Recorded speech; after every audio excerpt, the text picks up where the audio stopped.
Traditionally speaking, the Vauxhall Astra is not the most exciting of cars. I mean, check out this collection. It's a bit of a yawn fest.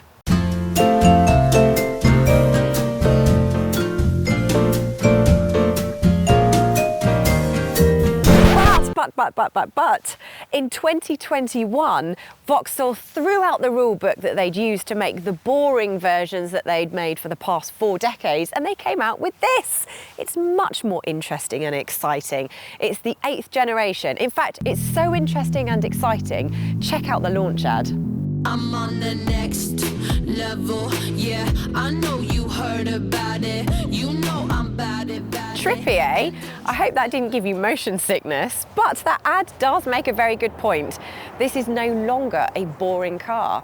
Neither is that motorbike that we can still very faintly hear. Anyway, back to this car. It's got this very interesting visor-like grille, a jutting out chin, and a contrasting roof. Snazzy. There is a downside though, and it is price. As a new car, an Astra would be knocking on the door of £30,000 even for the most basic version, while top spec plug-in hybrid GSE cars can cost around £44,000. That's a lot to stomach as a private buyer, and more expensive than its main rivals, the likes of the Ford Focus and Volkswagen Golf. That though is good news for you, the used car buyer, because earlier examples now have their prices more aligned with other family hatchbacks. For example, this car was £33,000 brand new, and now it's a whisker below £20,000. Check that out. And if you are interested in this car or any other family hatchback, such as a Golf or a Focus, or even any car, check out the Motorpoint website after the end of this video, of course. But back to the Astra, it's available with a 1.2 litre petrol, a 1.5 litre turbo diesel, or a 1.6 litre plug-in hybrid with 180 horsepower or 225 horsepower in the top spec GSE. You can also get a fully electric model with a 54 kilowatt hour battery and a range of 258 miles. Our car is the lower powered of the two hybrids. But what's it actually like? Let's find out. Well, in here, first impressions are good. I say first impressions like I've never sat in one before, but I have. I'm just sharing this with you for the first time. The seats are good looking and they're comfortable, and the steering wheel is stylish and functional. And there's 2 big screens. One houses the driver information and the other one is the entertainment screen, rather much like you'll find in a Volkswagen Golf or a Peugeot 308. It looks pretty good too, with big slashing styling lines on the dash and door panels giving the whole thing a bit of visual drama. But for all the bold, funky shapes in here, there are a bit too many grey and dark black surfaces, making it a little bit gloomy. And this piano black plastic here, well, touch it a few times and it's just covered in fingerprints. At least we've got these flashes of red in the GS line, which do help to lift the interior a fair bit.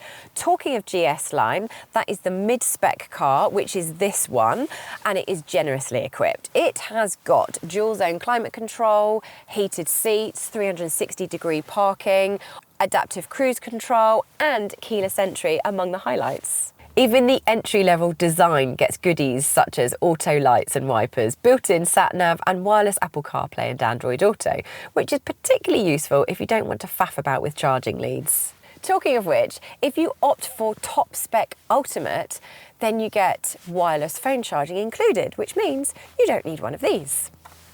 You also get other goodies such as LED headlights with automatic high beam, head-up display and upgraded stereo system.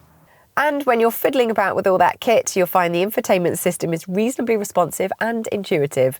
These shortcut buttons are a useful touch, and the physical volume control and climate controls mean you spend less time distracted if you're adjusting them on the move. Back here, there is enough room for a 6-footer sitting behind another 6-footer, although in that case, there wouldn't be a huge amount of knee room.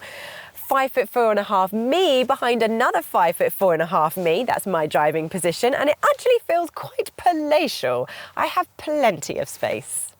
If you're getting child seats in and out, it's a reasonably easy job, but as ever with a family hatch, you will have to stoop a bit. That sort of job is always a bit easier with a family SUV such as the Vauxhall Grandland or the Nissan Qashqai. Talking of the Qashqai, why not check out our review of that by clicking up here? And while you're at it, check out the Motorpoint YouTube channel and like and subscribe and click on the bell icon so that you catch all of our latest videos. Open the rear hatch and you'll find a decent 422 litres of space, making the Astra one of the most luggage-friendly cars in its class. But if the boot on this particular car looks a little small, that's because it's the plug-in hybrid. So we've lost about 70 litres of boot space, which is not uncommon for a car like this. And it leaves you with 352 litres. If you want a little bit of extra load lugging ability, then you can go for the Sports Tourer, which has 597 litres of space. But anyway, enough about boot space. Let's take it for a drive, shall we?